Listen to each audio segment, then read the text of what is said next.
संत रामपाल जी महाराज एक ऐसे महान संत जिन्होंने अपनी सतभक्ति, तत्व ज्ञान, करुणा और सेवा के बल पर समाज में नई मिसाल कायम की है। संत रामपाल जी महाराज की अगुवाई में उनके सभी सतलोक आश्रमों से समाज कल्याण के अद्भुत कार्यों ने समाज को सुनहरे भविष्य की एक नई उम्मीद दिखाई है। संत रामपाल जी महाराज से नाम दीक्षा लेने के बाद लाखों लोगों की लाइलाज बीमारियां जैसे कैंसर, एड्स आदि ठीक हुई। संत जी के ज्ञान से प्रेरित होकर उनके अनुयायियों ने लाखों यूनिट रक्तदान किया। संत जी ने लाखों बहन बेटियों का दहेज मुक्त विवाह करवाया।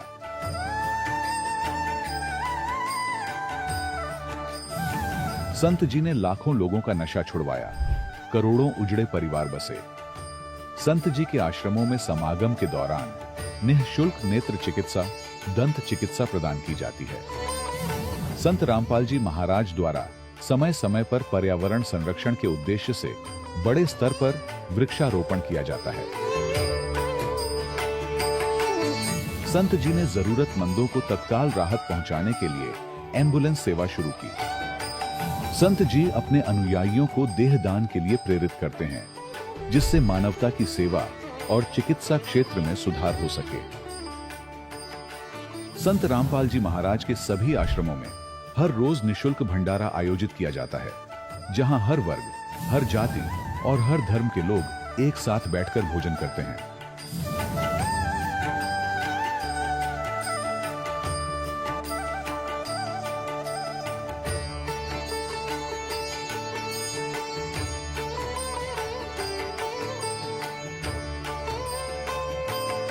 संत रामपाल जी महाराज के आश्रम में हजारों बुजुर्गों को सम्मान और प्यार के साथ जीवन जीने का अवसर मिलता है। उनके खाने, रहने और स्वास्थ्य की पूरी जिम्मेदारी संत रामपाल जी महाराज उठाते हैं। अनाथ बच्चों के लिए संत रामपाल जी महाराज के सभी आश्रम किसी वरदान से कम नहीं। यहाँ उन्हें शिक्षा, संस्कार और भविष्य के लिए बेहतर अवसर प्रदान किए जाते हैं।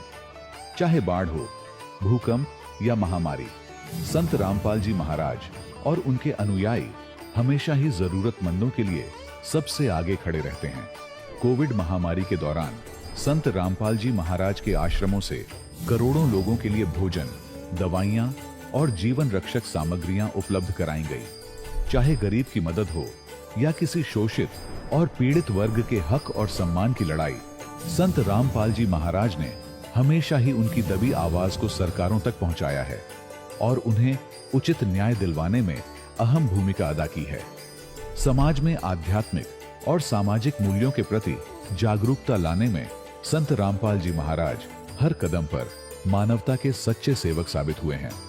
संत रामपाल जी महाराज का जीवन हमें सिखाता है कि सच्ची सेवा वही है जो निस्वार्थ भाव से की जाए। आइए हम भी इस महान सेवा के कार्य में इस महान संत से जुड़ें और संत रामपाल जी महाराज से नाम दीक्षा लेकर अपने जीवन को धन्य बनाएं।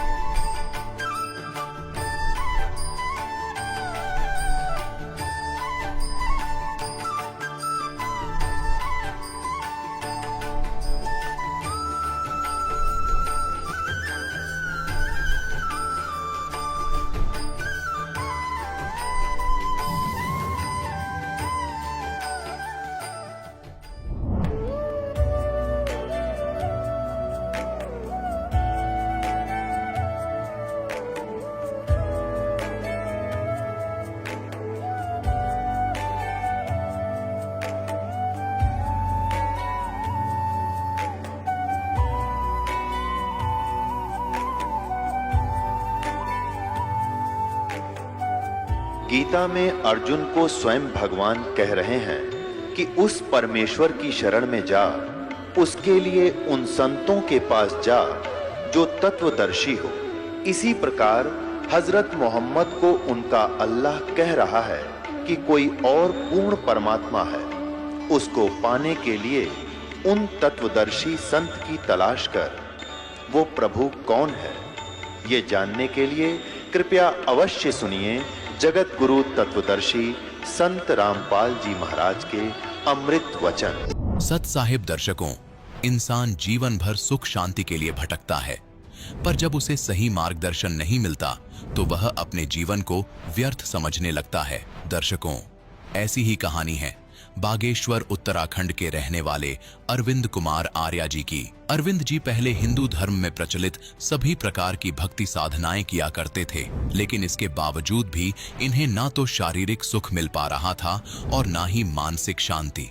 लेकिन दर्शकों, आज अरविंद जी का कहना है कि जब से मैंने संत रामपाल जी महाराज से नाम दीक्षा ली है और वर्तमान में चल रही शास्त्र विरुद्ध भक्ति साधनाओं को त्याग दिया है तथा संत रामपाल जी महाराज द्वारा बताई गई शास्त्रों के अनुकूल भक्ति साधना को अपनाया है, तब से मेरी जिंदगी की रूपरेखा पूर्णतः बदल गई है। दर्शकों, आखिर आज अरविंद जी हिंदू धर्म में प्रचलित सभी साधनाओं को शास्त्रों के विरुद्ध क्यों बता रहे हैं? आखिर इसके पीछे की सच्चाई क्या है? आइए सुनते हैं अरविंद जी की कहानी उन्हीं की जुबानी। नमस्कार सर। नमस्कार सर। सर, क्या नाम है आपका? सर, मेरा नाम अरविंद कुमार आर्या है। अरविंद जी, आप कहाँ से हैं? मैं उत्तराखंड बागेश्वर से हूँ। अरविंद जी, आपने संत रामपाल जी महाराज से नाम दीक्षा कब ली? संत रामपाल जी महाराज जी से नाम दीक्षा 11 फरवरी 2018 में ली। अरविंद जी, अपनी भक्ति साधनाओं के बारे में बताएं। आपने क्या क्या भक्ति साधनाएं की हैं? सर, मैं जैसे हमारे घर वाले सब करते देवी देवता की वैसे ही करते थे। उसके अलावा एक गुरु भी बना रखा था हमने। गुरु का दीपक भाई थे निरुमा, ये गुजरात के थे। उनसे नाम लेने के बाद मैं 2-3 साल उनकी भक्ति भी की। हमारी मम्मी ने भी की, मम्मी हमारी माता जी भी जुड़ी थी। तो माता जी जुड़ने के बाद उनको कैंसर हो गया था। कैंसर होने के बाद 3 दिन बाद उनके मृत्यु को प्राप्त हो गई थी। तो उनसे जुड़ने के बाद मेरे को एक बहुत ही भयंकर बीमारी लग गई थी सर। बीमारी ऐसी लग गई थी कि मिर्गी के दौरे पड़ते थे बहुत भयंकर। अगर वो वहाँ दिल्ली था, मैं गुड़गांव में था, मैं जॉब करता था, वहाँ से नौकरी छूट गई थी। उन्होंने बोला पहले अपना इलाज कराओ, उसके बाद यहाँ आना।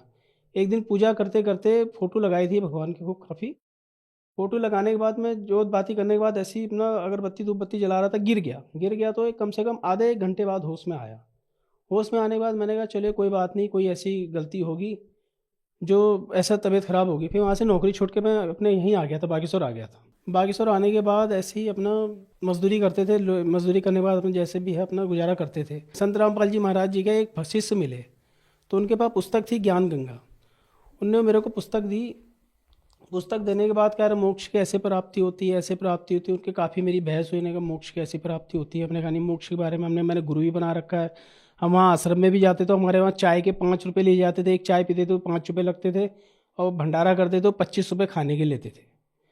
और उसके अलावा वहाँ जितने दिन रहेंगे उसके और मतलब खाने पीने के सारे पैसे लेते थे सर। लेकिन उससे कोई लाभ नहीं हुआ, मेरे को काफ़ी बीमारी रहा। तो पुस्तक में जो ज्ञान गंगा था उसमें सब लिखा हुआ था, गुरुजी ने बता रखा था। संत रामपाल जी महाराज जी ने बताया था कि आप ऐसे ऐसे भक्ति करो, ऐसे आपको फ़ायदा होगा, ऐसा फ़ायदा होगा। तो भगत से भाई काफ़ी बहस हुई। बहस होने का उन्होंने कहा कि आप मेरे साथ चलो, एक बार आप गुरुजी से नाम दीक्षा ले लो संत रामपाल जी महाराज जी से, आपकी बीमारी सही हो जाएगी। हमारे घर वाले कहने लगे तुम किसकी भक्ति कर रहे हो, क्या कर रहे हो। ये घर वाले बहुत जोर में आए। जोर में आने के बाद फिर एक जो हमारे यहाँ जागर होता है, भूत को भगाने वाला, एक भूत भगाने वाला भी आया। उसने कहा तुम्हारी दिल्ली की चुड़ैल लग रखी है, ये आप इसको एक मुर्गा खिलाओ, मुर्गा चढ़ाओ, तब जाके सही होगी करके। तो घर वालों ने ठीक है मुर्गा भी चढ़ाया। हमने गुरु जी संत रामपाल जी महाराज जी से नाम दीक्षा लेने से पहले मुर्गा एक को दिया, मुर्गा भी चढ़ाया। उसके बाद हमने सही हो जाएगा, उससे भी सही नहीं हुआ। मैं दवाई खाता था सर जी 2 टाइम की, सुबह शाम। वो दवाई खाऊंगा तो मैं चल पाता था, नहीं तो मेरे को मिर्गी के दौरे पड़ते थे। आप ये देखिए मेरे दांत टूटा हो गए, ये दांत टूट रखा है, और यहाँ पे टाँके लगे थे 3-4 के, दिख रहे होंगे सर जी आपको। ये संत रामपाल जी महाराज जी का शिष्य मिला था, तो वो ले गया था। मैं नाम दीक्षा केंद्र से नाम दीक्षा ली। मैंने घरवाले से कहा 8 दिन हो गए तुम लोग, मैं जब घर से बाहर निकलता था दवाई मेरे को देते थे, दवाई खाओ फिर जाओ हैं। अब 8 दिन हो गए तुम लोग ने एक बार मेरे को दवाई दी है। तो घरवाली भी थोड़ी देर सोच में पड़ गई कि हाँ 8 दिन हो गए इसको आज तक दवाई नहीं खाई, नहीं तो 1 दिन 2 दिन अगर दवाई ना खाए इसको दौरे पड़ जाते थे, कहीं काम में भी नहीं जाता था। घर की स्थिति इतनी ख़राब थी, घर की टीन वाला छत था हमारा, था सड़ गए एकदम, टीन गल गई थी, दीवार भी गिरने वाली हो रही थी। उसके बाद गुरुजी की दया से आज परमात्मा की ऐसी दया है, संत रामपाल जी महाराज जी के बढ़िया सीमेंटेड 2 कमरे हैं। और उसके अलावा एक फ़ायदा और बताना चाहता हूँ। गुरुजी से जुड़ने से पहले 2 लड़की हुई थी। एक लड़की हुई वो 6 महीने में मृत्यु को प्राप्त हो गई, दूसरी लड़की हुई वो 1 महीने में मृत्यु को प्राप्त हो गई। फिर हमने कोई बात नहीं, परमात्मा की शरण से जुड़ने के बाद मेरी तीसरी लड़की हुई, परमात्मा की दया से उसकी इतनी हड्डी बाहर थी पीछे की सर की, उसको हम सुलाते थे तो ऐसे सुलाते थे, ऐसे नहीं सुलाते थे हमने। तो किसी ने बताया इसको पीलिया हो गया है, पीलिया झाड़ने जाना पड़ेगा। तो हमने कहा हम झाड़ाते, हमारे गुरुजी ने मना कर रखा है झाड़ फूक करने के लिए। तो हमने कोई बात नहीं, गुरुजी से हम संत रामपाल जी महाराज जी से दंडवत प्रणाम करके डेली प्रार्थना करता था, गुरुजी आप ही हो जो हो, आपने इतनी बड़ी भयंकर बीमारी सही की, आप ही सब सही करोगे। तो गुरुजी की, संत रामपाल जी महाराज जी की दया से मेरी लड़की की हड्डी भी सही हो गई, आज सही सलामत है परमात्मा की दया से। अरविंद जी, क्या आप नशा भी किया करते थे? मैं आपको बताना चाहता हूँ कि मैं बहुत दारू पीता था, इतनी दारू पीता था कि हमारे बस चल नहीं पाता। बस सुबह हुई, दोस्त यार मिले, उन्होंने कहा दारू पियो, बीड़ी सिगरेट भी पीता था। मैं आपको दिखाना चाहता हूँ, मेरे हाथ में घाव भी है। ये ड्रिंक करने के बाद ये अपने देखिए, ये दिख रहा होगा, सिगरेट पीता था, इसी में बुझा भी देता था। काफ़ी दारू दिख रहे होंगे आपको निशान ये। परमात्मा की दया से बाद में पता चला कि बीड़ी सिगरेट पीना क्या होता है। ड्रिंक हम मतलब ये लगा लीजिए सर जी की दोस्त यार जो भी आएगा कि वो उस समय मजदूरी वगैरह करते थे, जो भी कमाया बस सुबह से चालू हो जाते दारू पीना। घर में गए, झगड़ा किया, फिसाद किया। अपना घर वाले भी बहुत परेशान रहते थे कि हाँ ये तो शराबी पीते रहता है, अच्छे काम है ही नहीं, बीमार भी है उसके बाद भी हैं। तो घर वालों के बहुत कोशिश की दारू छुड़ाने के लिए, उन्होंने कहा दारू छोड़ ले। काफ़ी जगह के हम जिस गुरु को बनाया था, तो उससे तो वहाँ जुड़ने के बाद तो बीमारी लग गई थी सर जी मेरे को। उससे पहले बीमारी भी नहीं थी, बस दौरे पड़ने लग जाते थे। अच्छी नौकरी थी, नौकरी छूट गई, घर में ऐसे ही रहता था, खाली बैठा रहता था। पर संत रामपाल जी महाराज जी का शिष्य मिला था, तो वो ले गया था। मैं नाम दीक्षा केंद्र से नाम दीक्षा ली। आज मेरे को 2018 से जुड़े हुए एक बार भी एक दौरा भी नहीं आ रखा है। परमात्मा की दया से दवाई छूट गई, दारू छूट गई, जो नशा था सब दूर हो गया। अरविंद जी, आप बहुत ज्यादा नशा करते थे। नशा छोड़ने के लिए आपने बहुत ज्यादा प्रयत्न किए, लेकिन आपका नशा संत रामपाल जी महाराज जी की शरण में आने के बाद छूटा। आज जो दर्शक आपको टीवी पर देख रहे हैं, अगर वो भी परेशान है, नशा छोड़ना चाहते हैं, आप उनके लिए क्या कहना चाहेंगे? सर मैं तो प्रार्थना कर सकता हूँ बस कि आप जो हैं, संत रामपाल जी महाराज जी का सत्संग आता है टीवी पे, उसमें आप सत्संग देखिए। गुरुजी आपको सद्भक्ति बताएंगे। आदमी भक्ति करता है किस लिए कि उसके नशा छूटे, उसके दुख तकलीफ दूर होए हैं। उसके बाद भी अब वो भक्ति कर रहा है, दुख भी दूर था, शराब भी पी रहा है, दुख भी है, तकलीफ भी है, सोच रहा भगवान सब सुख दे रहा है। लेकिन आप एक बार सदगुरु रामपाल जी महाराज जी का सत्संग आता है टीवी पे, उस पर आप सत्संग देखिए। और पुस्तकें हैं उनकी, जीने की राह, ज्ञान गंगा, गीता तेरा ज्ञान अमृत, पुस्तक मंगाइए, ऑनलाइन भी आ जाती है।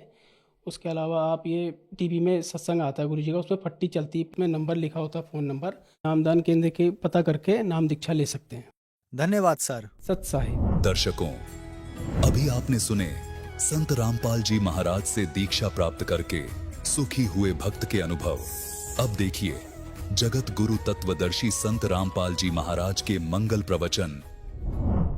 कह कर जोड़ दीन धर्मदास दरस दे, पूर्ण करियो आस। कह कर जोड़ दीन धर्मदास दरस दे, पूर्ण करियो आस। मेटियो हो जन्म मरण की तरास, सत्य पद प्राप्त कराने वाले। धन धन सतगुरु सत कबीर भगत की, पीड़ मिटाने वाले। डसी सर्प ने जब जाए पुकारी, इंद्रमती अकुलाए। आपने तुरंत करी सहाय, बिरहुली मंत्र सुनाने वाले। परमात्मा ने लीला की। रानी ने पूछा महाराज ये कौन सा मंत्र था? परमात्मा ने कहा बेटा बिरहुली मंत्र है। बिरहुली मंत्र क्या? कि राम नाम जप बिरहुली है, गुरु की शरण में रह बिरहुली। वो तो एक बहाना बनाया था कि इस बालक को बढ़ा दूं, लेकिन वो तो समझ सकती है मंत्र की क्या आवश्यकता उसको। अब रानी की खुशी का ठिकाना नहीं रहा, और राजा का भी दचगी, गारडू भी फेल, वैद भी फेल। इतना जरूर मान लिया संत ठीक है, लेकिन राजा की बुद्धि 7वें आसमान पर होती है। पुण्यकर्मी प्राणी होते हुए भी वो दुर्भागी होता है जो भक्ति नहीं करता। और रानी होते हुए या राजा होते हुए जो भक्ति करते हैं, सत साधना करते हैं, चाहे कैसे भी कर रहा है, परमात्मा कहते हैं चाहे कोई भक्ति करे कपट की, और उसको भी अपनाऊं, और श्याम दाम दंड भेद से ती प्रसिद्ध मार्ग लाऊं। अब देखो परमात्मा काल को आने भी नहीं देता, इसलिए आने दिया रानी का जच्चा ना हो। या बात संत जो साची कह गया, परमात्मा ये समझ रहे थे कि या फिर छोड़ दे हो, दूसरा गुरु आते ही उसके भी चरण छुआ और उसकी भी आरती तारो। और पुण्यात्मा, गुरु को तजे भजे जो आना, अर्ता पशुआ को फोकट ज्ञाना। परम संत ने छोड़कर फिर वो नकलियां फिर भी आस्था जिसकी है तो वो फोकट ज्ञान है, श्रद्धा नहीं बनी उसकी। जैसे पति भरता पति से राती, आन पुरुष नहीं भावे, और बसे पीहर में सुरत प्रीतम में ऐसे ध्यान लगा। यानी नकली गुरु को त्यागने के बाद, क्योंकि पहले तो आपके पास कोई पैमाना ही नहीं था मापन का, जांच करने का कोई ऐसा वस्तु नहीं थी, विकल्प नहीं था। अब दास आपको पहले संत को जांचने के पैमाने देता है कि इसे नाप के देख लियो जिसके पास ये ज्ञान है। जैसे धर्मदास जी भी पहले ऐसे दूसरी साधनाएं करता था। जब परमात्मा ने उसको सच्चा ज्ञान सुना, वो फिर भी बुद्धि भ्रष्ट हो गई थी बीच में, तो फिर परमात्मा मिले नहीं थे। तो उसने सोचा साधु संत के रूप में मिले थे, कोई भी संत मिलता धर्मदास उसके पास जाता और जाती कहता, महाराज जी ठीक सो, कहाँ आजा बच्चा, ठीक है। वो क्या प्रश्न करता था कि ब्रह्मा विष्णु महेश के माता पिता कौन है? तो वो कहता था, अरे ये तो अजरो अमर है, सर्वेश्वर है, ये कहाँ से बात उठा लिया? तो तभी उठकर चल पड़ता था कि ना, ये संत नहीं है। तो उसके पास एक पैमाना था उनको जांचने का, और जब उसने परमात्मा मिले दोबारा, फिर वो पूरा काम उनका होना ही था। तो पहले तो आपके पास कोई ऐसा था नहीं मेजरमेंट टेप जिससे आप उसको नाप सकते थे, तोल सकते थे, जांच सकते थे। और जब पूर्ण संत मिल जाए फिर भी वो नहीं मांझता है, वो तो जीवन नास्तिक आपके।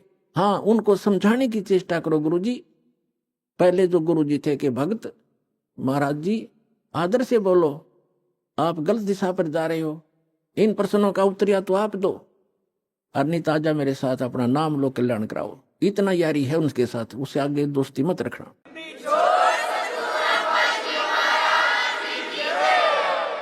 अब इस काल को नहीं आने देते किसी रूप में, उस घर में झांक भी नहीं सकता काल। तो दाता ने इसलिए छोड़ा था कि अपना कर लेगा काम, और इस बेटी का भी यकीन हो जाएगा, नया जीवन फिर नाश कर देगी, बीच में डूब देगी सारी कहानी ने।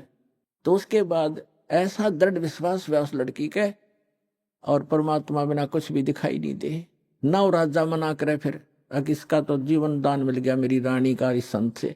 परमात्मा आते जाते रहे घर पे, ज्ञान सुनाते, भोजन करके उसको उद्धार करते, उसका धर्म बनवाते। तो एक दिन रानी ने कहा कि महाराज मेरे पति को भी समझा दो। अच्छा बेटा, बुला ले उसको। राजा बुला लिया। परमात्मा लागे समझाने के, भाई परमात्मा की भक्ति करनी चाहिए, और ये राजपाट सदा नहीं रहता, एक दिन मृत्यु भी होएगी, परमात्मा की भक्ति करते रहना। तो राजा क्या कहता है, महाराज जी देखो, मैंने तो पार्टी अटेंड करनी पड़ती है, क्यों गुटी सूटी लानी पड़ती है, और मेरे पास समय नहीं है। लेकिन मैं आपकी चेली न मना नहीं करता, कितना या दान करो और कितना सत्संग करवा लो, मेरे बस की बात नहीं है भक्ति करना। परमात्मा ने समझा, देखो राज भी करो, भक्ति भी करो। भक्ति में क्या लगता है? आप पार्टियों में जाते हो, शराब मत पियो। वैसे तो साधु संत हो जाएंगे, पार्टी स्वाहें को नहीं आपने, फिर भी किसी कारणवश जाना पड़ जाता है तो वहाँ काजू खाओ, किशमिश खा लो, वही बादाम खा लो, और सेब संतरे खा लो। ये शराब अड़ंगा क्यों पियो? तो बहुत समझाया, अग्नि महाराज जी मेरे बस की बात नहीं, फिर देखूंगा। कुछ दिन के बाद परमात्मा ने फिर प्रार्थना करी, बार बार रह रहकर समझाया, मान्या नहीं। लास्ट में ये कह दिया कि महाराज जी देख, मुझे ना कहा करो आप, और आपकी चेली ने मैं मना नहीं करता, तो सारे खजाने लुटा दे, और मैं कति बाधक नहीं बनता इसके बीच, मेरे बस की बात नहीं। तो परमात्मा कहते, कबीर पिछले पाप से हरि चर्चा ना सुआवे, और कह ऊँगे कह उठ चले ना और बात चलावे। तुलसी पिछले पाप ते हरि चर्चा ना भावे, जैसे जबर के बेग ते भाई भूख पैदा हो जा। तो जिसके पाप गणे बढ़ जाते हैं उन्हें राम नाम की मनुखा दाख भी कड़वी लगती है। जैसे जबरग्रस्त प्राणी को, रोगी को मनुखा दाख, सेब संतरे, रोटी भी कड़वी लगती है, वो मीठी वस्तु भी उसको कड़वी महसूस होती है। बुखार ने उसके शरीर की व्यवस्था इतनी बिगाड़ दी। इसी प्रकार पाप कर्मों से ग्रस्त प्राणी इस परमात्मा की मनुखा दाख सेब को खा नहीं सकता। उसके लिए तरीका है, जैसे कुनीन होती है मलेरिया का नाश करने के लिए, और कुनीन भी कड़वी, बुखार को सेट करने के लिए जिससे कड़वी वस्तु लगती थी मीठी, उसके लिए कड़वा ही खाना पड़ेगा, न चाहते भी फांकी मारनी पड़ेगी, और उस कड़वी दवाई खाने से रोग नाश हो जाएगा, फिर वो मीठी लगने लग जाएंगी। इसी प्रकार ये सत साधना भगवान की कथा ना चाहते भी सुनते रहना चाहिए, फिर वो रोग नाश हो जाएगा। कुछ पाप ऐसे होते हैं जो परमात्मा के सच्ची ज्ञान के सच्चे वचन से, परम संत के वचन से, मुख से बोले हुए वचन से वो शीघ्र नाश हो जाते हैं, और फिर वो भूख जागृत हो जाती है भगवान की कथा की। ऐसे बहुत से व्यक्ति हैं, शुरू शुरू में वो सुनते भी नहीं थे, आज 500 किलोमीटर से चलकर और 10 में दिन यहाँ आ जाते। अब उनका पाप कर्म का बुखार उतर गया।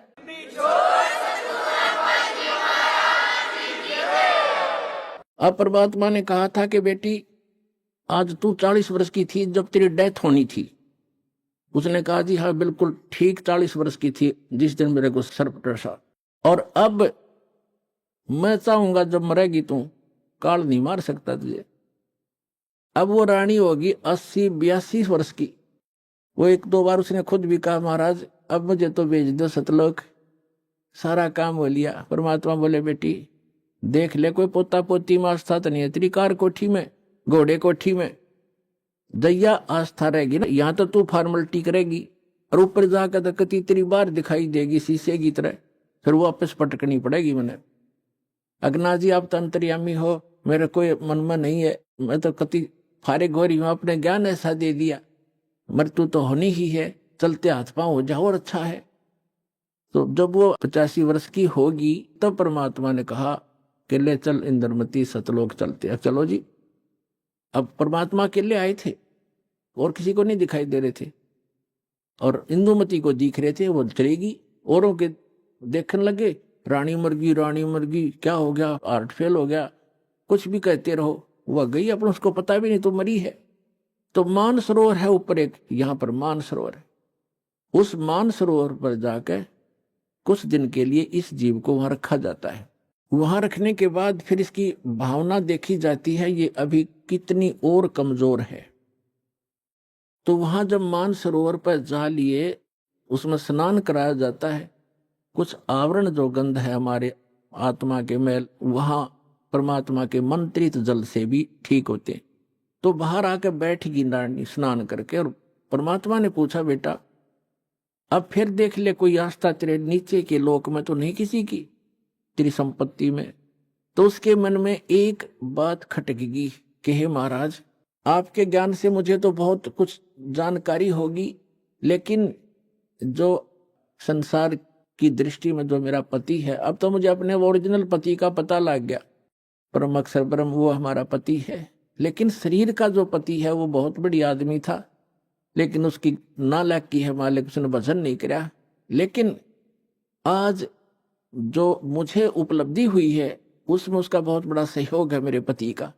उसने मुझे मना नहीं किया, यदि वो मुझे मना करता तो पत्नी तो अपने पति के विवश होती है, वो आपको भी प्रवेश नहीं करने देता समर्थ था, और मुझे भी भक्ति से वंचित करा देता। उस देवता ने कोई बाधा नहीं करी। यदि उसका कोई क्रेडिट बना हो इस काम का तो मेरी प्रार्थना है भगवान उसको भी शरण में लेना।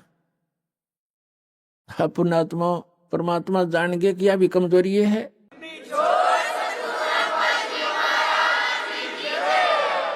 एक वृद्ध व्यक्ति डॉक्टर के पास चला गया, कमजोर सा होता ही है वृद्ध, मांस खत्म, अस्थि पिंजर शेष। डॉक्टर से कहने लगा डॉक्टर जी मेरी पिंडी भड़के हैं, पिंडियों में दर्द होता है, पिंडलियों में। डॉक्टर ने देख लिया दूर रहते हैं, कमजोर वीकनेस के कारण है कि कमजोरी है बाबा। फिर कहने लगा जी मेरी सांथल भी दर्द करती है। डॉक्टर बोला कमजोरी है बाबा। मेरे सिर में दर्द रहता है डॉक्टर जी। डॉक्टर बोला जी कमजोरी है। फिर वृद्ध बोला मैं खड़ा होता हूँ चक्कर सा आता है। डॉक्टर बोला कमजोरी है। वो वृद्ध गुस्सा हो गया, ने बोला तू डॉक्टर है गम चक्कर एक के बाद जाना है, कमजोरी कमजोरी कुछ और भी बतावेगा। तो डॉक्टर बोला यह भी कमजोरी है, क्योंकि कमजोर आदमी ने गुस्सा आया करे, ये भी ड्यू टू कमजोरी है, वीकनेस है। तो पुण्यात्मा परमात्मा जानेंगे अज्ञा भी कमजोरी है, जो या बोल रही है उसके प्रति इसका लगाव शेष है या आप भी डूबेगी। तब कहा बेटा तू यहाँ रुक कुछ दिन। अब राजा 90 वर्ष का हो गया था, अट्टा कट्टा शरीर, अच्छे खावे खादू लावे गुटी किसमस बादाम और लाल चेहरा। अब जो सोचा था 100-125 वर्ष तो जिया ही करें। अब राजा आया, चौक में आया बाहर से घूम के, 90 वर्ष की उम्र होगी थी, और आते ही नीचे उतरा घोड़े से। नौकर आसपास खड़े, अंगरक्षक साथ से बाहर से आए थे, और पलंग तक भी नहीं पहुंचा, गद गिरा और टट्टी पेशाब निकल गई। यम के दूत खड़े दिखाई दे, जबान बंद होगी। उसका टाइम आ गया, सेकंड भी नहीं दे, एक सांस भी नहीं दे काल तो, और खिंच खिंच कर सांस लग गया। टट्टी पेशाब निकल गई, नो आंखें फट गई।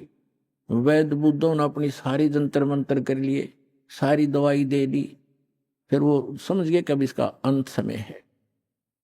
तब परमात्मा ने कहा कि देख बेटी, उस अफलातून की क्या हालत हो रही है, देखो यम के दूत खड़े चारों तरफ और उसको कैसे डरा रहे हैं। उसकी जुबान बंद कर रखी है उन्होंने, अब ये बोल नहीं पा रहा, और धरती तोलता फिरे था, कहे कि नहीं मानने था। तो रानी बोली, देख लो जी, मैं क्या बताऊं आपने, उसने मेरी मदद बहुत कर रखी है। परमात्मा समझ गए कहा या के कहना चाहो है। तो कहने लगा, बेटी मैं जाता हूं। तो परमात्मा आकर प्रकट हो गए वहां उनके चौक में। कबीर साहब के आते ही यम के दूत ने हो गए खखाट, एकदम गायब हो गए। राजा होश में आ गया, और उसने सामने परमात्मा खड़े दिखाई दिए, चरणों में पड़ गए। और वो यम के दूत आकाश में दिखे, वो नो देखकर कभी भगवान की तरफ देखे। परमात्मा बोले, भाई आज तेरा एंड आ गया था चंद्र विजय, तेरा सांस शेष नहीं था। ने बोला, जी सही बात है। तो परमात्मा बोले, अब क्या चाहिए तुझे? अगर जी मैंने भक्ति दे दो, भक्ति दे दो, भक्ति करूंगा। तो अपने आत्मा अब आंख खुला आदमी की जब पक्की यकीन हो जाए कहाँ टिकट कटेगी, तब भगवान दिखाई देता है। कहते हैं दुख में सुमन सब करे, सुख में करे ना कोई। अरे जय सुख में सुमन कर ले, दुख क्यों होए? तो परमात्मा बोले, 2 साल दूंगा तेरे को, और 2 वर्ष में जो भक्ति कर लेगा तो ठीक से, ना तो फिर तेरी बिरान मिट्टी हो जाएगी। दे के बच्चों ने राजपाठ और बैठ गया माला लेके। 2 साल के अंदर सारी कसर काट ली। कहते हैं जीवन तो थोड़ा ही बला जब सत सुमरण हो, और लाख वर्ष का जीवन लिख रहने को। तो इस प्रकार उन दोनों प्राणियों का मोक्ष किया उस कबीर भगवान ने। तो कबीर साहब कहते हैं, भक्ति बीज होए जो हंसा, और तारों तास के 71 वंशा। आपकी 101 पीढ़ी पार करेगा भगवान, ये सत्कर मान लियो, लगे रहना आखिरी सांस तक।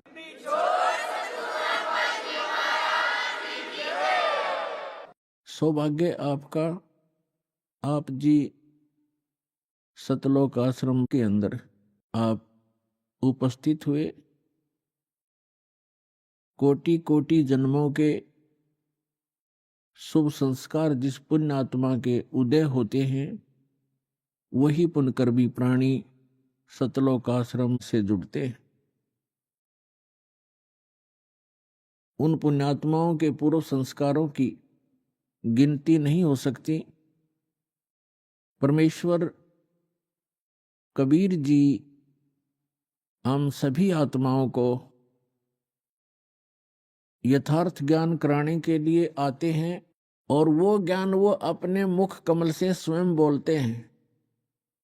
उसको श्रीमद् भगवत गीता अध्याय नंबर 4 के श्लोक नंबर 32 में कहा है कि सच्चिदानंद घन ब्रह्म की वाणी में ब्रह्मण मुखे। ब्रह्मण मुखे का अर्थ है सच्चिदानंद घन ब्रह्म की वाणी में धार्मिक अनुष्ठानों की जानकारी विस्तार से कही गई है। और उस अमरवाणी को, तत्व ज्ञान को जानने के पश्चात प्राणी पूर्ण रूप से मोक्ष प्राप्ति कर लेता है। चौथे अध्याय के 34वें श्लोक में बताया है कि उस तत्व ज्ञान को जो सच्चिदानंद घन ब्रह्म अर्थात परम अक्षर ब्रह्म पूर्ण परमात्मा सत्य पुरुष स्वयं आकर के अपने मुख कमल से जो ज्ञान देता है, वो तत्व ज्ञान है। उस तत्व ज्ञान को तू तत्वदर्शी संतों के पास जाकर समझ, उनको दंडवत प्रणाम करने से और निष्कपट भाव से, सरलता से प्रसन्न करने से वो तत्वदर्शी संत तुझे उस तत्व ज्ञान का उपदेश करेंगे। इससे एक बात तो ये सिद्ध हो गई है कि गीता ज्ञानदाता ये सच्चिदानंद घन ब्रह्म नहीं है, ये परम अक्षर ब्रह्म नहीं है, ये कंप्लीट गॉड नहीं है। और दूसरी बात ये सिद्ध हो गई है कि गीता जी का ज्ञान इनकम्प्लीट है, ये कंप्लीट नहीं है। क्योंकि गीता ज्ञानदाता स्वयं कहता है कि कोई तत्व ज्ञान है और वो गीता से हटकर है। यदि गीता के अंदर ही वो ज्ञान होता तो वो बोल देता कि गीता अध्याय नंबर फलाने में आप उस ज्ञान को पढ़ो, वो तत्व ज्ञान है। उसने स्पष्ट किया गीता ज्ञानदाता ने कि कोई और ज्ञान है जो गीता का ज्ञान मैं दे रहा हूं उससे हटकर है, और वो कंप्लीट ज्ञान है, कंप्लीट स्पिरिचुअल नॉलेज है। और तीसरा कंसेप्ट ये क्लियर हो गया कि गीता ज्ञानदाता भी उस तत्व ज्ञान से परिचित नहीं है, इसलिए उसने तत्वदर्शी संतों के पास जाकर तत्व ज्ञान को समझने के लिए अर्जुन को कहा है। तो वो तत्वदर्शी संत पुण्यात्माओं, ये दास है रामपाल दास, वो तत्वदर्शी संत है।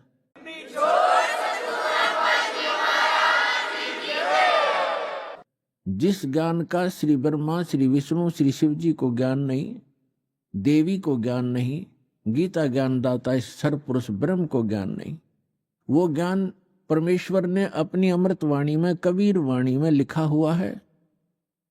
और कबीर पंथी भी उस ज्ञान को समझ नहीं सके। सच्चिदानंद घन ब्रह्म की वाणी सूक्ष्म वेद कहलाता है। वो सूक्ष्म वेद को जो कबीर पंथी कहलाते हैं वो भी नहीं समझ सके, क्योंकि वेदों का समझना ये जनसाधारण की सतर की बात नहीं है। गुरु बिन काहू न पाया ज्ञान, जो थोथा बुस छड़े मूड किसान।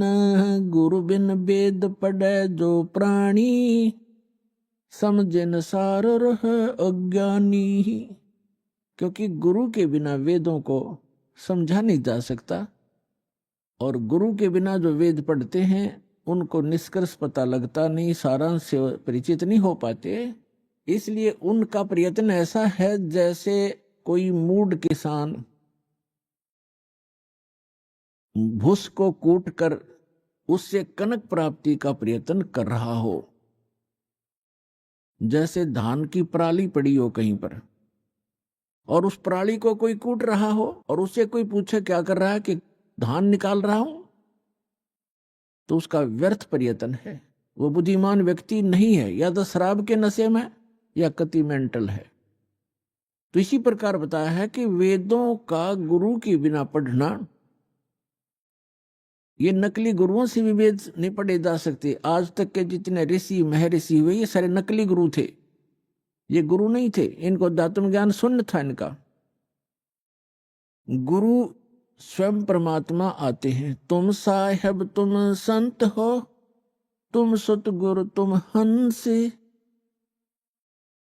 गरीब दास तेरे रूप बिन और न दूजा अंश। आदरणीय स्वामी रामानंद जी ने जब परमात्मा को सचखंड सतलोक यथास्थान पर देखा और फिर उसको यहां पर भी काशी में देखा उस कबीर भगवान को, तब कहा था दोहू ठोर है एक तू और भया एक से दो। गरीबदास जी इन चित्रण कर रहे हैं जैसे तुलसीदास जी ने रामायण को चित्रण किया। गरीबदास हम कारणे तुम आए हो मगजो। रामानंद जी कह रहे हैं कि हमारे लिए आप सतलोक से चलकर आए हो, दोनों ठोड़ आप ही हो, ऊपर भी सतलोक में सचखंड में भी आप हो और यहां भी आप ही हैं। दोहू ठोर है एक तू भया एक से दो, गरीबदास हम कारणे तुम आए हो मगजो। तुम साहेब तुम संत हो, तुम ही भगवान हो, परमेश्वर हो, और तुम ही वास्तव में संत हो जो संत के अंदर गुण होते। तुम सतगुरु, सतगुरु माने सच्चा ज्ञान देने वाले, सब सदग्रंथों से परिचित आप ही हैं, और आप ही हंस हैं। हंस माने विकार रहित आत्मा, जिसमें कोई किसी प्रकार का दोष ना हो। रियल में जो भक्त होते हैं, स्वामी रामानंद जी कह रहे हैं कि वास्तव में भगवान भी आप ही हो, जो रियल गॉड होता है। कंप्लीट गॉड आप हैं, और आप ही संत हो। संत जो शील स्वभाव के होते हैं, और आप ही सतगुरु हो, सब सदग्रंथों को जानने वाले। सतगुरु के लक्षण कहूँ मधुरे बैन विनोद, 4 वेद 6 शास्त्र वो कहे 18 बोध। सतगुरु के लक्षण भी बता दिए कि सभी सदग्रंथों का जानकार होता है वो सतगुरु होता है। तो उन सब सदग्रंथों का ज्ञान परमेश्वर ने स्वयं सतगुरु रूप में आकर के 600 वर्ष पहले कबीर वाणी में, सच्चिदानंद घन ब्रह्म की वाणी में बोला। वो परमात्मा स्वयं आकर ही अपना ज्ञान बताते हैं। वो वास्तव में गुरु होते हैं, और उनके द्वारा बोली गई अमृतवाणी लिपिबद्ध की जाती है। वो सूक्ष्म वेद है, सच्चिदानंद घन ब्रह्म की वाणी है, वो कबीर वाणी है। उस सूक्ष्म वेद को कबीर पंथी नहीं समझ सके। अन्य समाज तो कोसों दूर है उनके विधान और परमात्मा के ज्ञान से, लेकिन जो कबीर पंथी कहलाते थे ये नकली हैं सारे, क्योंकि इनके पास कबीर साहब का यथार्थ ज्ञान नहीं, इनके पास यथार्थ भक्ति विधि नहीं। तो इसलिए उसके पश्चात परमात्मा स्वयं फिर अन्य महापुरुषों को भी मिले अपना साक्षी बनाने के लिए कि कबीर इज गॉड। पुण्यात्माओं, परमात्मा का जो ज्ञान है परमात्मा ही करा सकता है। जीव अपनी शक्ति बल से या अपने अभ्यास प्रयत्न से परमात्मा को नहीं जान सकता। अगर ये जान सके होते तो हजारों वर्ष इन्होंने समाधि मेडिटेशन करके देख लिए। अब जो 2.5 घंटे सुबह 2.5 घंटे शाम भक्ति करके मोक्ष का दावा करते हैं, वो खोखला दावा उनका।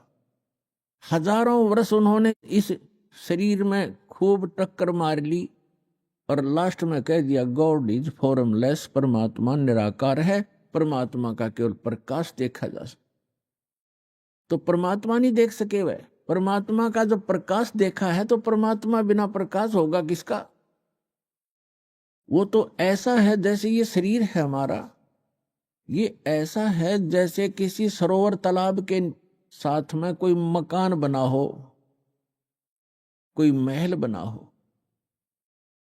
और उस सूर्य का प्रकाश उस सरोवर के जल से रिफ्लेक्ट होकर, प्रतिबिंब होकर के, और उस मकान की किसी छत पर लग रहा हो, तो वहां उसका प्रकाश तो सूर्य का है, लेकिन वो सूर्य नहीं है। और कोई ये कहे ये प्रकाश तो सूर्य का है जो घर में हम देख रहे हैं, लेकिन सूर्य निराकार है, तो क्या वो बुद्धिमान व्यक्ति हो सकते? तो इस शरीर रूपी महल में उस परमात्मा का रिफ्लेक्टेड यानी प्रतिबिंब देखते हैं ये लोग, और लास्ट में इन्होंने यही मान लिया कि परमात्मा निराकार है, परमात्मा का केवल प्रकाश देखा जा सकता है त्रिकुटी में या जहां भी वो ध्यान का व्यर्थ प्रयत्न करते। तो परमात्मा बिना प्रकाश किसका हो गया वो? तो परमात्मा निराकार कैसे है? जब उसका प्रकाश आपने देखा तो है कहीं वो? तो सूर्य को निराकार बताने वाले और सूर्य का प्रकाश देखने का दावा करने वाले वो बुद्धिहीन प्राणी है। यही यथास्थिति समझ लेना इन अज्ञानी ऋषि महर्षि और आज तक के जितने परमात्मा से अपरिचित संत हैं, उन्होंने यही थ्योरी बताई है। चाहे वो राधा स्वामी पंथ से संबंधित है, चाहे वो धन सतगुरु पंथ से, चाहे जय गुरुदेव पंथ से, और चाहे कोई अन्य जितने भी आज तक संत ऋषि महर्षि आप जिससे भी विचार सुनोगे, परमात्मा निराकार है। और जो निराकार और साकार दोनों स्थिति बताते हैं वो कति अनजान है। वो कहते हैं परमात्मा मूलतः तो वो निराकार ही है, लेकिन यहां साकार बनकर आता है, जैसे श्री राम और श्री कृष्ण रूप में। कोई बात हुई? फिर निराकार साकार अलग कैसे हो गया? तो साकार मानो या निराकार मानो उसको, तो दोनों सच्ची नहीं होती किसी वस्तु की। कोई नहीं हो गया अंधा भी है और दिखा भी है, ये दोनों बात थोड़ी हो सकती है कि अंधा है तो अंधा ही है, उसको दिखता नहीं फिर, और दिखता है फिर अंधा कैसे? निराकार है तो साकार कैसे? वो साकार है तो निराकार कैसे? तो जिन महापुरुषों को परमात्मा स्वयं मिले अपने प्रयत्न से, पुण्यात्माओं, आज तक किसी ने भगवान को पाया नहीं। राज्य भी त्याग दिया, परिवार भी त्याग दिया, जंगल में वन में जाकर के गुफाओं में भी रह लिए, धुने लगाकर प्रयत्न किए, चारों तरफ आग बाल कर,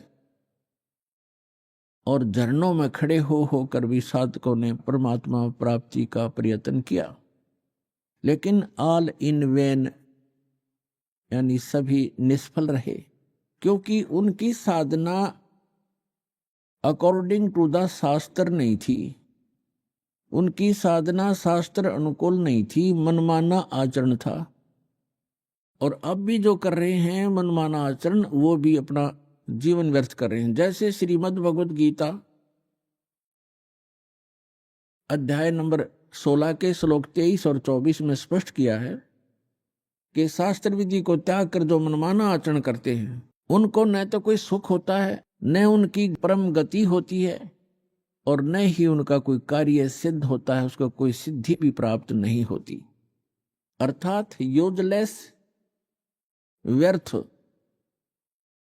इसलिए गीता अध्याय नंबर 16 के श्लोक नंबर 24 में स्पष्ट किया है, इससे तेरे लिए अर्जुन कर्तव्य और अकर्तव्य की व्यवस्था में सदग्रंथ ही प्रमाण है। सदग्रंथों के आधार से ही आप अपना कौन सी साधना करनी चाहिए, कौन सी ना करनी चाहिए, ये निर्णय कीजिए। किसी की दंत कथा लोकवेद पर विश्वास मत कीजिए। तो जितने भी ये कह रहे हैं कि परमात्मा निराकार है, वो एक कहीं रहता नहीं है, उसका कोई बॉडी नहीं है, परमात्मा बॉडीलेस है, तो ये सब भ्रमित हैं, इनको कतई ज्ञान नहीं अध्यात्म मार्ग का। और जिन महापुरुषों को परमात्मा आकर मिले, वो स्वयं ही आकर मिले, उनका एक विधान है, वो ऐसी लीला करते ही करते हैं जैसे हमारे वेद प्रमाण करते हैं। ऋग्वेद मंडल नंबर 9 सूक्त 86 मंत्र 26 और 27 में, ऋग्वेद मंडल नंबर 9 सूक्त 82 मंत्र 1, 2, 3 में, ऋग्वेद मंडल नंबर 9 सूक्त 54 मंत्र 3 में, ऋग्वेद मंडल नंबर 9 और सूक्त 94 के मंत्र 1 में, ऋग्वेद मंडल नंबर 9 सूक्त 95 के मंत्र नंबर 2 में, ऋग्वेद मंडल नंबर 9 सूक्त 96 के 96 के मंत्र 16 से लेकर 20 में, ऋग्वेद मंडल नंबर 9 सूक्त 20 के मंत्र 1 में, ऋग्वेद मंडल नंबर 9 सूक्त 1 मंत्र 8 और 9 में। और भी अनेक स्थानों पर यह प्रत्यक्ष प्रमाण है कि परमात्मा ऊपर रहता है सतलोक में, तेजो में, लोक में, धाम में। वो एक पृथ्वी है जो स्वप्रकाशित है, और वहां परमात्मा एक राजा के समान विराजमान है, सिंहासन पर, यानी तख्त पर, सिंहासन पर कहो, तख्त कहो। जैसे कहते थे ना, दिल्ली के तख्त पर बाबर का राज्य इतने वर्ष तक रहा। तख्त माने सिंहासन, गद्दी। तो अनंत कोट ब्रह्मांड के कंट्रोलर के सिंहासन यानी तख्त पर वो परमात्मा राजा के समान विराजमान है, और वहां से गति करके आते हैं, अच्छी आत्माओं को मिलते हैं और उनको यथार्थ ज्ञान कराते हैं, अपने से परिचित कराते हैं। वो लीला कबीर परमात्मा ने, अल्लाहू अकबर ने, सच्चिदानंद घन ब्रह्म ने की है, जो काशी में 120 वर्ष तक जुलाहे की लीला करके सहस्री राय थे, सहस्री चले गए। अपने गुणों के अनुसार वो परमात्मा किन किन महापुरुषों को कलयुग में मिले, जो दास के नोटिस में है, नॉलेज में है। आदरणीय धर्मदास साहिब जी, आदरणीय मलुकदास साहिब जी, आदरणीय दादू साहिब जी, आदरणीय नानक साहिब जी सिख धर्म के प्रवर्तक, आदरणीय गरीबदास साहिब जी गांव छुड़ानी जिला ददर हरियाणा वाले, आदरणीय गीसा दास जी गांव खेखड़ा जिला मेरठ उत्तर प्रदेश वाले, आदरणीय स्वामी रामानंद जी बनारस वाले, काशी वाले।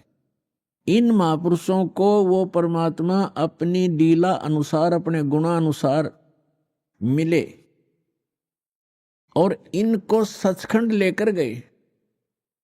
धर्मदास जी को जब सचखंड लेकर गए, 3 दिन तक वो अचेत रहे, 3 दिन और 3 रात। ऐसे ही मुलुकदास जी को लेकर गए, वो भी 3 दिन तक अचेत रहे। ऐसे ही नानक जी को लेकर गए सिख धर्म के प्रवर्तक को 3 दिन तक वो लापता रहे। उनका शरीर कहीं जंगल में रख दिया। उनकी आत्मा को लेकर परमात्मा सचखंड गए। तीसरे दिन उनको वापस छोड़ा। वहां के उपस्थित व्यक्तियों ने सोच लिया था कि ये बेई नदी के अंदर जल में डूब गए हैं नानक जी, क्योंकि डुबकी लगाकर पानी से बाहर नहीं आए थे, स्नान करने के लिए डुबकी लगाई थी, वहां से अंतर ध्यान हो गए थे। इसी प्रकार आदरणीय दादू साहेब जी को परमात्मा लेकर गए थे। 3 दिन तक वो भी अचेत रहे थे। 3 दिन 3 रात, और तीसरे दिन फिर आकर के परमात्मा ने उनकी आत्मा वापस डाल दी थी। वो सचेत हो गए थे। उसके बाद आदरणीय गरीबदास साहिब जी को भी परमात्मा दिन के 10 बजे मिले थे। खेतों में, जंगल में गौ चरा रहे थे वहां पर, तो वहां से लेकर गए थे। अभी आपने सुने संत रामपाल जी महाराज के मंगल प्रवचन। आइए अब सुनते हैं संत रामपाल जी महाराज से नाम दीक्षा लेकर सतभक्ति करके अद्भुत लाभ प्राप्त करने वाले अनुयायी के विचार। दर्शकों, मनुष्य हर संभव उपाय आजमाता है ताकि उसे आध्यात्मिक सुख मिल सके, लेकिन जब उसे सच्चा ज्ञान नहीं मिलता तो वह दुख और तनाव का शिकार हो जाता है। दर्शकों, आज हम आपको ऐसी ही एक कहानी सुनाने जा रहे हैं जो छत्तीसगढ़ के नौहर सिंह जी की है। नौहर जी ने अपनी आध्यात्मिक यात्रा में कई प्रकार की साधनाएं अपनाई। इन्होंने जप भी किया, व्रत भी रखे, तीर्थों की यात्रा भी की और बचपन से गणेश जी की भक्ति भी की। लेकिन इसके बावजूद इनको किसी भी विधि से सच्ची शांति नहीं मिली। लेकिन दर्शकों, आज नौहर जी का कहना है कि जब से मैंने संत रामपाल जी महाराज की शरण ग्रहण की है, तब से मेरी जिंदगी पूर्ण रूप से बदल गई है। दर्शकों, आखिर संत रामपाल जी महाराज ने नौहर जी को ऐसी कौन सी जड़ी दे दी जिससे इन्हें शारीरिक और मानसिक सुख की प्राप्ति हुई? आखिर इसके पीछे की सच्चाई क्या है? आइए सुनते हैं नौहर जी की कहानी उन्हीं की जुबानी। नमस्कार सर। साहब सर। सर, क्या नाम है आपका? नौहर सी से होता सर। सर, कहाँ से हैं आप? बजरंगपुर नवागांव, वार्ड नंबर 1, जिला राजनांदगांव, छत्तीसगढ़ से सर। नौहर जी, संत रामपाल जी महाराज से नाम दीक्षा आपने कब ली? 6/5/2020 को नाम दीक्षा लिया सर। संत रामपाल जी महाराज से नाम दीक्षा लेने से पहले क्या आप कोई भक्ति साधनाएं भी करते थे? भक्ति साधना सर, मैं गणेश जी, ब्रह्मा विष्णु महेश का, और मैं गणेश जी का बहुत ज़्यादा भक्त था। और गणेश चतुर्थी में मैं बचपना से मैं मतलब गणेश जी में बहुत सारा मतलब जो भी लगता है चंदा, मैं हर चीज़ में समर्पण होके करता था गणेश जी का भक्ति। संत रामपाल जी महाराज की शरण में आने का क्या कारण बना? संत रामपाल जी महाराज के शरण में आने का कारण तो बहुत बड़ा है भगत जी। मैं अपने शरीर से बहुत दुखी था। मैं अपने पेट से समस्या, पेट का बहुत बड़ा समस्या था। पेट में जलन, डकार, एसिड और बहुत दर्द करता था। मैं 2-3 साल से बेड में था और दर्द से इतना ज़्यादा त्रस्त था कि मैं रोते रोते एकदम बहुत ज़्यादा परेशान था। मैं डॉक्टरों की जगह गया, यहाँ महाराष्ट्र में लांजी में गया और रायपुर सुयस हॉस्पिटल, जहाँ पे बहुत बड़ा डॉक्टर लीवर स्पेशलिस्ट जो डॉक्टर बलवीर सिंह जो आते थे उसके पास गया। राजनांदगांव में पारक नर्सिंग होम में डॉक्टर के पास गया। फिर उसके बाद सब डॉक्टरों ने अपना अपना रिपोर्ट और रिजल्ट के लिए सब वो किए। फिर उसके बाद मैं सभी जगह टेस्ट करवाया। फिर डॉक्टर लोग भी समझ नहीं पाए, बीमारी कुछ है ही नहीं करके बोलते थे। फिर उसके बाद मैं इतना ज़्यादा त्रस्त हो गया कि दर्द पीड़ा से कि किसी जगह कोई डॉक्टर से कोई दवाई गोली से भी ठीक नहीं हो रहा है। प्लस मैं अपने जीवन से इतना ज़्यादा वो हो गया कि फिर उसके बाद जो तंत्र मंत्र वाले जो बैगा हैं उनको उन लोग के पास गांव में घुमा, फिर कहीं पे भी ठीक नहीं हुआ। उसके बाद मैं एकदम निराश हो गया, ना डॉक्टरों के पास ठीक हो रहा है ना कोई बैगा के पास ठीक हो रहा है करके। फिर मैं मन में ये सोच लिया कि मेरे को जीना नहीं है और मेरे को इस दुनिया से जाना ही है करके। फिर अपने बच्चे लोग को पकड़ के रात में बिस्तर में सो भी नहीं पाता था। 1 साल तक कंटिन्यू मैं सोया नहीं हूँ भगत जी। फिर मैं इतना ज़्यादा वो होने के बाद मैं पड़ोस का एक जो संत रामपाल जी महाराज से दीक्षा लिया हुआ है वो बोले कि इस बुक को रखो, बुक को पढ़ो करके। फिर बुक को पढ़ने के पहले मैं 1 साल चर्च गया हूँ। चर्च में भी गया था, 1 साल तक के चर्च में सब अपना जो वहाँ पादरी होते हैं, पास्टर, उन लोग प्रार्थना दुआ करते थे, लेकिन उसमें भी मेरा कोई लाभ हुआ नहीं। फिर मैं त्रस्त हो गया। फिर जो बुक दिया था उस बुक को मैं 3 दिन पढ़ा हूँ। 3 दिन पढ़ने के बाद मेरा मन में ऐसा हुआ कि मैं इसी से मैं ठीक हो सकता हूँ करके फिर बुक को पढ़ा हूँ। 3 पेज पढ़ने के बाद मेरा मन हुआ कि मैं दीक्षा लूँगा करके। फिर भगत जी को बोला कि भगत जी मैं दीक्षा लेना चाहता हूँ करके। तो बोले कि अभी बुक पढ़ो, अच्छा से सत्संग सुनो, उसके बाद फिर आप लेना। मैं लेकिन अपने दुख से तकलीफ के कारण मैं बोला भगत जी को मैं जल्दी से जल्दी नाम दीक्षा लेना चाहता हूँ करके, संत रामपाल जी महाराज जी से नाम दीक्षा लेना है करके। तो फिर ऑनलाइन उस समय कोरोना जो चल रहा था तो ऑनलाइन नाम दीक्षा लिया हूँ। और नाम दीक्षा लेने के 3 दिन पश्चात मेरा जो सारा प्रॉब्लम जो 3 साल से इतना दुख तकलीफ में पड़ा हुआ था, और 3 दिन के अंदर मेरा पूरा दुख तकलीफ दूर हो गया भगत जी। सर, आप अपनी बीमारी को लेके बहुत सारे डॉक्टर्स के पास गए, तो डॉक्टर ने आपको क्या बताया? क्या ये बीमारी ठीक हो सकती है या नहीं? डॉक्टरों ने तो कई, एक जो डॉक्टर हैं वो बोले कि तेरा बीमारी कुछ पकड़ में आता नहीं, कुछ बीमारी का समझ है ही नहीं है करके, तू किसी के पास जा और अपना वहाँ देख के कुछ करवा ले इलाज, मैं तो नहीं कर पाता करके। फिर सेक्टर 9 में एक डॉक्टर जो है उसके पास गया था। तो डॉक्टर जी बोले कि मैं घर में तेरा पर्सनल इलाज करके देखता हूँ करके। फिर 2-3 बार घर में गया, फिर 2-3 बार वहाँ दवाई लिख के दिए, उसके बाद भी उस दवाई से ठीक नहीं हो पाया। फिर मैं जब बोला तो अब लास्ट दवाई जो लिख के दे रहा हूँ, अगर कोई नहीं हो भी पाएगा तो मैं नहीं कर पाऊंगा, आना मत करके। तो फिर उसके बाद उस दवाई को लेने के बाद मैं गया नहीं। सर, जैसा कि आपने बताया कि आपको 3 साल पुरानी बीमारी थी, आप बहुत सारे डॉक्टर्स के पास गए, बहुत सारे तांत्रिकों के पास गए, लेकिन सभी जगह आपको निराशा ही हाथ लगी। फिर आप संत रामपाल जी महाराज की शरण में आए और 3 साल पुरानी बीमारी 3 दिन में ठीक हो गई। तो सर, संत रामपाल जी महाराज के पास ऐसा क्या है जो इतने सालों की बीमारी कहीं भी ठीक नहीं हुई, वो संत रामपाल जी महाराज के पास ठीक हो गई? संत रामपाल जी महाराज हमारे वेद शास्त्र से प्रमाणित ज्ञान बताते हैं। और यहाँ तक कि मेरे मोहल्ले वाले बोलते हैं कि इतना बैगा के पास घूमा है तो संत रामपाल जी महाराज भी ऐसा कुछ जादू से वो करवाता होगा ऐसा करके, लेकिन वैसा कुछ नहीं है। संत रामपाल जी महाराज हमारे से शास्त्र से प्रमाणित ज्ञान देकर उसी से सब भक्ति साधना करवाते हैं, और वही भक्ति जो दिए हैं उसी भक्ति से मेरा सब तबीयत ठीक हुआ है। सच सर, जो आपके हाथ में रिपोर्ट्स हैं ये किस चीज की हैं? ये रिपोर्ट है भगत जी, ये रायपुर में सुयस हॉस्पिटल में जो डॉक्टर जो बोले थे एक बार, ये राजनाथ गांव का है। राजनाथ गांव में जो डॉक्टर दिवाकर सर हैं उसी से मैं इंडोस्कोपी करवाया था। और ये इंडोस्कोपी करवा के उसके बाद 2-3 महीना उसी के पास इलाज करवाया हूँ, लेकिन इलाज करवाने से मेरा कोई फ़र्क पड़ा नहीं। और डॉक्टर बोल रहे थे कि मतलब तेरा आंत में सूजन है करके, लेकिन जो सूजन है वो भी आज तक को कभी ठीक हुआ नहीं, ना कोई दवाई से ना कोई चीज़ से। संत रामपाल जी महाराज से नाम दीक्षा लेने के बाद आज मैं बहुत ही अच्छा महसूस कर रहा हूँ और पूरे पूरे ठीक हूँ, फिट हूँ। और मेरा कोई दवाई गोली नहीं है, ना ज़रूरत है अभी। सर, क्या और भी लाभ मिले आपको संत रामपाल जी महाराज से नाम दीक्षा लेने के बाद? संत रामपाल जी महाराज से नाम दीक्षा लेने के बाद तो मुझे बहुत सारा लाभ हुए हैं भगत जी। पहले जहाँ मैं 21 साल से काम करता था पशु आहार गोदाम में, वहाँ का सुपरवाइज़र था।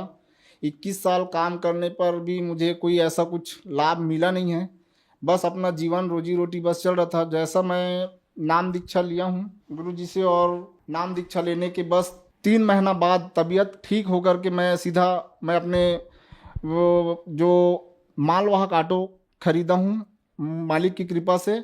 सर, लाखों की संख्या में दर्शक आज आपको टीवी पर देख रहे हैं और बहुत सारे ऐसे लोग हैं जो अपनी जिंदगी से हताश हो गए हैं। उनके लिए आप एक उदाहरण हैं। जैसे कि आपने बताया कि आपकी 3 साल पुरानी बीमारी ठीक हो गई, आपने रिपोर्ट्स भी दिखाई, तो जो लोग परेशान हैं उन लोगों के लिए आप क्या कहना चाहेंगे? सर जी, मैं जो भाई हैं जो अपने बीमारी से, अपने घर की समस्या से जो परेशानी में जूझ रहे हैं, उनसे मैं बारंबार निवेदन करता हूं कि वे भी आए हमारे गुरुजी के शरण में और गुरुजी से नाम दीक्षा लेकर सद्भक्ति करें और अपना कल्याण कराएं और संत रामपाल जी महाराज जी से दीक्षा लेकर अपना कल्याण कराएं और सद्भक्ति कर अपने मानव जीवन का लाभ उठाएं। संत रामपाल जी महाराज से नाम दीक्षा कैसे ली जा सकती है?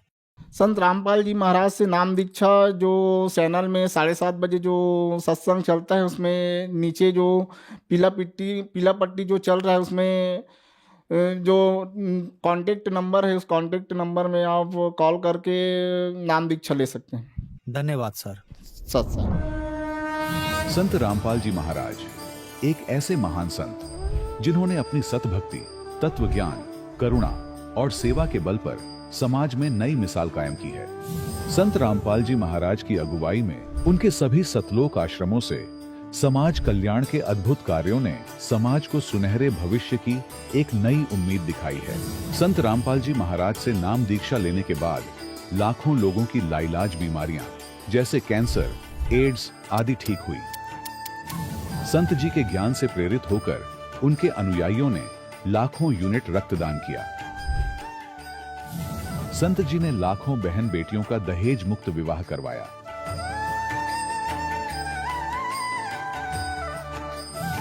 संत जी ने लाखों लोगों का नशा छुड़वाया, करोड़ों उजड़े परिवार बसे। संत जी के आश्रमों में समागम के दौरान निःशुल्क नेत्र चिकित्सा, दंत चिकित्सा प्रदान की जाती है। संत रामपाल जी महाराज द्वारा समय समय पर पर्यावरण संरक्षण के उद्देश्य से बड़े स्तर पर वृक्षारोपण किया जाता है। संत जी ने जरूरतमंदों को तत्काल राहत पहुंचाने के लिए एम्बुलेंस सेवा शुरू की। संत जी अपने अनुयायियों को देहदान के लिए प्रेरित करते हैं, जिससे मानवता की सेवा और चिकित्सा क्षेत्र में सुधार हो सके। संत रामपाल जी महाराज के सभी आश्रमों में हर रोज निशुल्क भंडारा आयोजित किया जाता है, जहां हर वर्ग, हर जाति और हर धर्म के लोग एक साथ बैठकर भोजन करते हैं।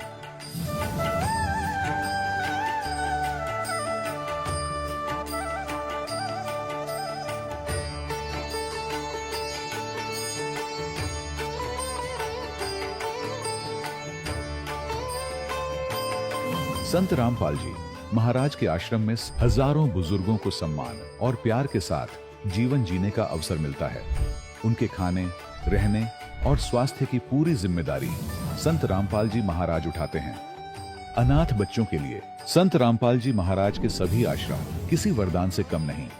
यहाँ उन्हें शिक्षा, संस्कार और भविष्य के लिए बेहतर अवसर प्रदान किए जाते हैं। चाहे बाढ़ हो, भूकंप या महामारी, संत रामपाल जी महाराज और उनके अनुयायी हमेशा ही जरूरतमंदों के लिए सबसे आगे खड़े रहते हैं। कोविड महामारी के दौरान संत रामपाल जी महाराज के आश्रमों से करोड़ों लोगों के लिए भोजन, दवाइयां और जीवन रक्षक सामग्रियां उपलब्ध कराई गई। चाहे गरीब की मदद हो या किसी शोषित और पीड़ित वर्ग के हक और सम्मान की लड़ाई, संत रामपाल जी महाराज ने हमेशा ही उनकी दबी आवाज को सरकारों तक पहुंचाया है और उन्हें उचित न्याय दिलवाने में अहम भूमिका अदा की है। समाज में आध्यात्मिक और सामाजिक मूल्यों के प्रति जागरूकता लाने में संत रामपाल जी महाराज हर कदम पर मानवता के सच्चे सेवक साबित हुए हैं। संत रामपाल जी महाराज का जीवन हमें सिखाता है कि सच्ची सेवा वही है जो निस्वार्थ भाव से की जाए। आइए हम भी इस महान सेवा के कार्य में इस महान संत से जुड़ें और संत रामपाल जी महाराज से नाम दीक्षा लेकर अपने जीवन को धन्य बनाएं।